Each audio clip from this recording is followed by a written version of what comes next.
You might think you know Tomb Raider Legacy of Atlantis, but this full-blown reimagining has a few tricks up its sleeve. For some insight into the puzzles, the combat, and of course the dinosaurs, I caught up with Jeff Adams from Crystal Dynamics and Arek Tomaszewski of Flying Wild Hogs to check out some exclusive extended gameplay at the Xbox Gamescom booth. I am particularly excited to be talking about this next chapter in the legendary franchise. Here with an extended look at the mysteries of Peru in the new Tomb Raider Legacy of Atlantis, please welcome Crystal Dynamics Experience Director Jeff Adams and Flying Wild Hogs Art Director Arek Tomaszewski. Welcome guys, how are you? How's your Gamescom going? Awesome, so far so good. Yeah, good. Fantastic, I couldn't ask for more. Awesome, I mean I am so excited, as you can maybe tell, to see what you've got for us today. So set us up, set the scene, what can we look to expect from the gameplay? So today we're going to be taking a nice in-depth look at Peru. This is Lara when she is on the hunt for the tomb of Qualipec, and so she has to engage with this iconic location, but it really shows how we are putting reimagining at the forefront to make sure we're preserving familiarity, but at the same time introducing new challenge. Yeah. Now, Jeff, you literally just said reimagining versus like a remake or remaster. Can you tell me a little bit about what that means to your team as well as for the players? Absolutely. In a nutshell, reimagining means preserving the things that make those iconic locations recognizable. We want to make sure that we're preserving that core DNA, but we also want to make sure that we're finding new ways to introduce new challenge, new surprise, new delight for our players. And so therefore, if you're a new fan who's never played before, you come in and you just see a really cool game experience. But if you're a fan who's played before, like yourself, we want you to come in and actually have that first play experience all over again. That sounds great. Yeah, just to add on the top of that, like basically what we've got from the original one are a bunch of memories. Yeah. So we want to recreate those memories for the new players and just bring more people in and create those new unbelievable stories for them as well. That sounds so good. Can we dig like a tiny bit deeper into your answers as well? Sure. How important, or maybe even how challenging was it to strike that balance between nostalgia as well as new exciting experiences for new players? It's a delicate balance, and I like to say it's a combination of an exciting opportunity to get a chance to get under the hood and really kind of see what we can do, but it's also an incredible responsibility because we know that there are people that have so many strong memories. Like Lara's become so part of people's personas in a lot of ways that we want to make sure that we're really making sure that those fans are seen, but at the same time we're also giving them a chance to actually experience something new with the character. And so we take it very seriously, and everything we change or everything we modify, we do because we feel like it's basically what the original developers of the game probably were getting at, but they were just constrained by the tools of their time. That's beautiful. Have you found the same experience, Arek, as well? The design looks incredible. Yeah, I mean, what we wanted to do, for example, with art, we wanted to bring back the same color palette. So like when you squeeze your eyes, you can see the original game, and just bring this subconscious idea throughout the game, but also we want to keep the key elements from the original one. So we're trying to be, like Jeff said, being super respectful to the OG, but then bring our own flavor to it as well. Okay, I can't wait to spin my eyes then and look at the game. That's so smart. I never thought about that before. Well, can we take a wee look and see what it's all about then? What you guys have been up to? We will allow it. Thank you. And here she is. Oh, such swagger she's got. Yeah, Wow. you see that familiar silhouette come into the light and you just instantly get the hairs on the back of your neck standing up. I mean, speaking about hairs on your neck, this looks absolutely incredible. Arek, talk to us about, well done. Incredible. And congratulations to you, the whole team. It's the team's work, but what we're trying to do is being authentic to the place that we are bringing people in, because basically Lara Croft is archaeologist, so the places she discovers and she explores, they need to be real. So in this example, we dive deep into Incan culture and architectures in Peru, and also the plants and everything, with the idea of bringing back the original feeling. So we've done what we could we've been authentic to the Peruvian culture, but also we bring, it's a game, so we want to make it fun and beautiful.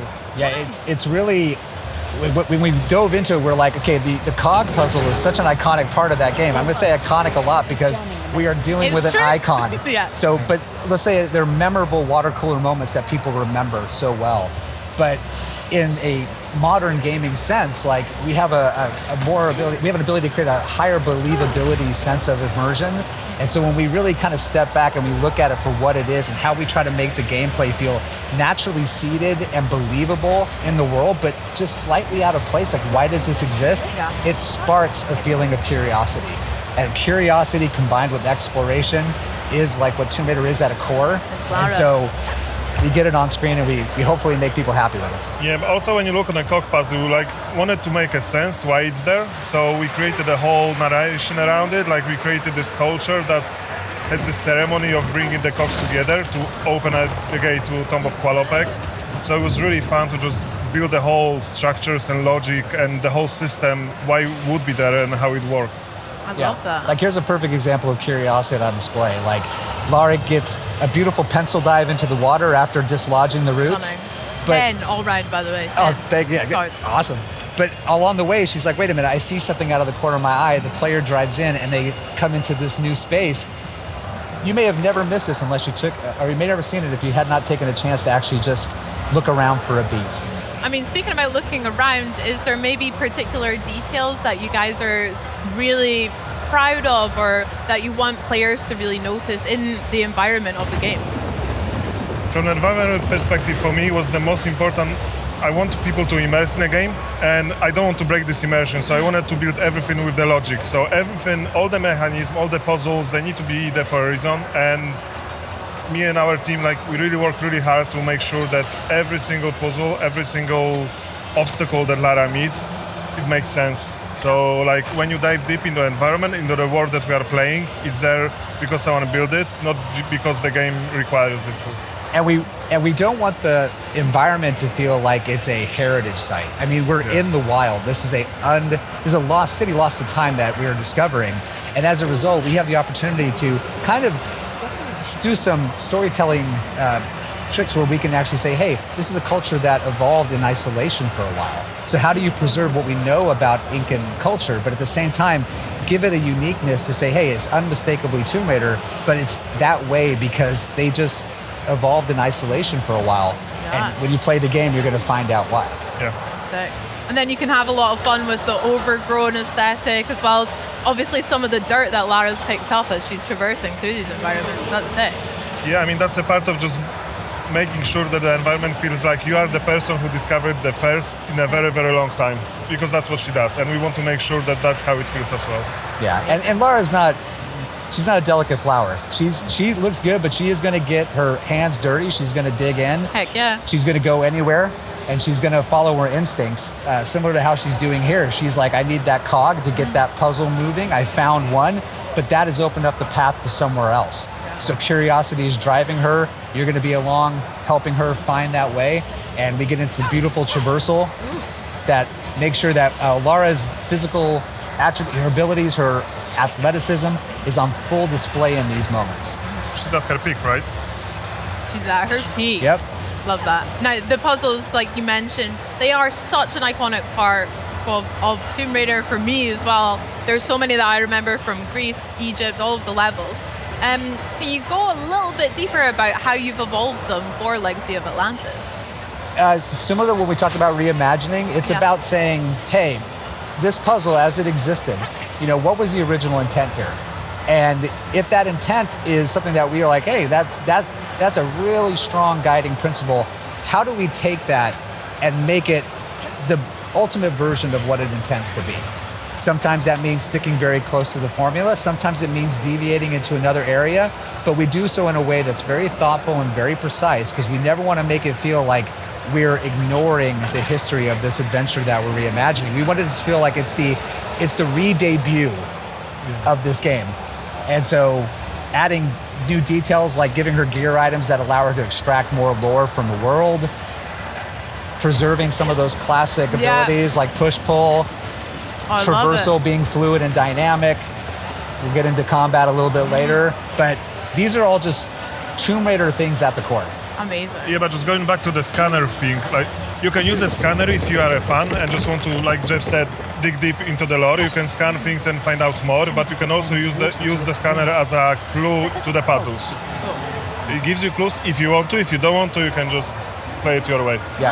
nice. And that's us trying to be sensitive to the players, because there are those that want to have this full breadth of systems, but we also have our hardcore players that are like, I want 2 pistols and no help. And we're accommodating them as well. Yeah, I love that. Giving players way more choice and following their lead as well. That's so cool. It sounds like you guys have done a lot of research as well and really respected a lot of the environments that you're talking about in real life, as well as creating a more fantasy realm for Lara to explore. That sounds sick. I mean, the research is a massive part of what we've been doing, because the cultures that we've been working on recently is Incans, ancient Greece, Egypt, and we want to be respectful to those cultures and to the history that they have, and also for the players to feel like they are actually archaeologists, not just playing the game. So that's why we've done so much research. And when we decided to partner with the Hogs on this game, co-develop it together, we knew that they were also fans of the game. I think Maddie is actually one of the designers on the So we've got a designer on the team who literally used to make Tomb Raider levels for fun. Yeah. And he's really well known in the community. So these are real fans that are making the game. Wow. But at the same time, we're also, we have a luxury of very talented developers who ask the right questions, who push in the right places to make sure we get really cool stuff that's fun to play on screen. And watching this whole process unfold over the last few years has just been a treat as a developer. I bet. That's so special. That's so cool. What we've seen here is Lara movement in full action there. She's got a lot of swagger. Like I said, she's got steez looking. Can you talk to me a little bit about some of the innovations that Lara's movement can be experienced in Legacy of Atlantis, and how it'll feel for players to play as her? What we hope it feels familiar. We hope that you can pick up the sticks and you're like, wow, this is like putting on an old pair of shoes that are super comfortable. But at the same time, we've given her a couple of more tricks that she can use to help navigate the world, such as her grapple cuff that can give her some unique abilities to interact with objects, to use it to navigate. Those little touches are additive and are meant to enhance the experience while still preserving that original intent. Very cool. But that cog puzzle, she basically knew she needed to find it. She used her instinct. She moved upwards through this beautiful little pocket city that was adjacent to this temple, discovered things about it along the way, got inside, found this beautiful water clock whose purpose is unknown. Yeah. She gets it, look at her and go. Look at this. There she is. That's Lara, baby. Oh my gosh. Lara never comes in through the front door, and she never leaves without style. Oh, that's sick. So yeah, we've got this beautiful landscape around us. The environment art is stunning. I know. Incredible. We try to. When you play in this game, we want you to explore and just enjoy exploring the environment, apart of doing everything else. Like if you just want to walk around and want to figure out what was actually happening in this place and what the people were doing there hundreds of years ago, you can do so. And just working on all those vistas, it's just so awesome.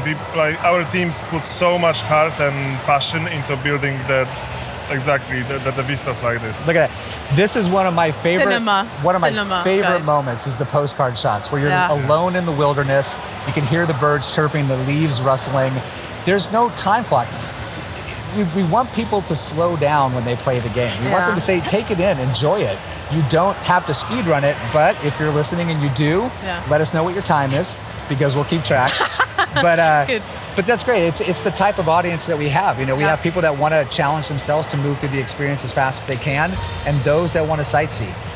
And the game just is welcoming to all. I'll be sightseeing for sure. I've got tears in my eyes. I'm not even joking. That is absolutely incredible. Wow. I wanted to go back a little bit and talk a little bit more about Lara's toolkit and how that's evolved here. So we have mentioned her grapple hook, we saw the scanner in action as well. How is that really going to affect the gameplay for players, and what other tools has she got up her sleeve? Well, we've got like you said, the 2 items that we've already discussed. Nice. And as Arek mentioned, the scanner has some dual functionality. It can not only give you some hints that are optional if you don't want to engage with it, but it also gives you some world lore. But on top of that, we've got some things under the hood in her PDA that we can use to help give her some slightly different skill attributes if you want to equip her in a certain way to help meet challenges as you face them. We've got our crafting system, because we want to make sure that, finding med packs in the middle of the jungle. It's cool. A little bit old school, yeah. In a fair. tomb 10,000 years old, has lucky that there's a first aid kit What here. do you mean? They're not there all the time? No, What the heck? so we were like, how do we make this still feel like Tomb Raider, but at the same time, like, not break immersion? And so that's where, like, crafting is a perfect add-on addition to it. It lets her scavenge the world for resources, use her knowledge and her ability to craft something useful. Let's see what And on top of treasures that, she can use recipes to provide certain gameplay buffs that are going to help give her short-term If you want to, you advantages. don't have to.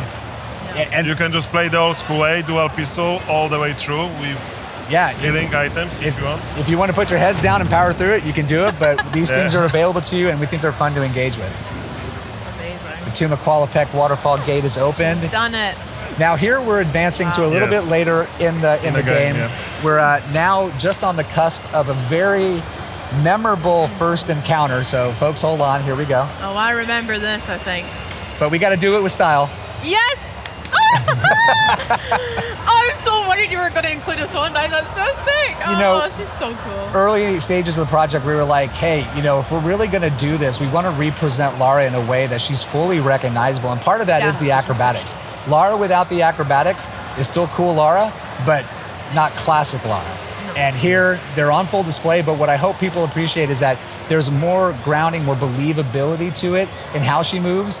She's still having fun, but It's synonymous to her, but like you mentioned, the more grounded when she was kicking the cog puzzle, that looked sick. It was so cool. Yep. But yeah. those little interactive moments add a sense of cinematic spectacle time to time, which is nice. It allows the game to still feel like a summer blockbuster. Yeah. And speaking of, we go. hello, who are these guys? Hello. The raptor design looks really cool, Arek, as well. Brilliant, thank you. I love the addition of the feathers. Yeah, I mean, we wanted to keep the red color, which you remember from the original one. But obviously, our knowledge about the dinosaurs evolved so much since 1996. So we wanted, like with everything in this game, we want to add on the top of what's been done already. So we kept the color. We add our own silhouette designs, and we added the feathers to make it unique for the legacy of Atlantis. Nice. And their combat has been like dramatically overhauled. They're no longer just charging at you and just taking bullets. They're thinking, they're evading. You have the ability to use the health reticle when in aim down sight to be able to kind of assess where they're at so you can target your shots. And with Lara's combat, love seeing the axe make a little appearance.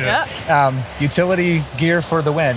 But when she's actually in combat, she's got a loop of, assessing the situation, responding, and then moving to make sure she can then reassess. And Lara's always in motion. Her combat is fluid, it's organic, but at the same time, it helps her kind of overcome challenges and get the upper hand. Yeah. Yeah, she needs to keep moving all the time. It's like a dance for them. Yeah. That's sick. And you can see a little blue dot on the bottom, which enables you to go into the focus mode, which slows down time, which is one of my favorite features in our game. For sure. Yeah, when that fills up, she can go into hyper focus, slow down time, and really pull off those precision shots. But if you're gonna do that, give her some style when she does it. Absolutely. Let those acrobatics shine. Hello. There's our girl. That's the girl, yeah. Yay! Oh my gosh. What was it like reimagining such an iconic boss fight here as well as the other ones in Atlantis? How was that?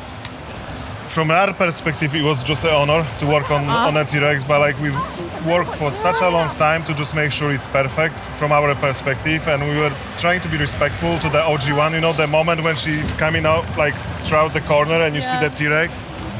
We couldn't do exactly this, but we wanted to have the same emotions when people see her for the first time, and then just working on a design, it was such a blast. Yeah. And when you see her, it's like she still has some of those classic DNAs. She's got that beautiful green with the yellow pockets under her eyes, but we've also got some added elements in the feathers that also provide a little bit more of a reason of, she's in a geothermal valley. I mean, she's going to have a little bit of plumage that feels like it matches that environment, and it just gives her this really recognizable signature look. I just love that we added those red feathers because there's so many versions of the T-Rex, in all the medias, and those red feathering on the top of this green and yellow eyes, for me, it's beautiful.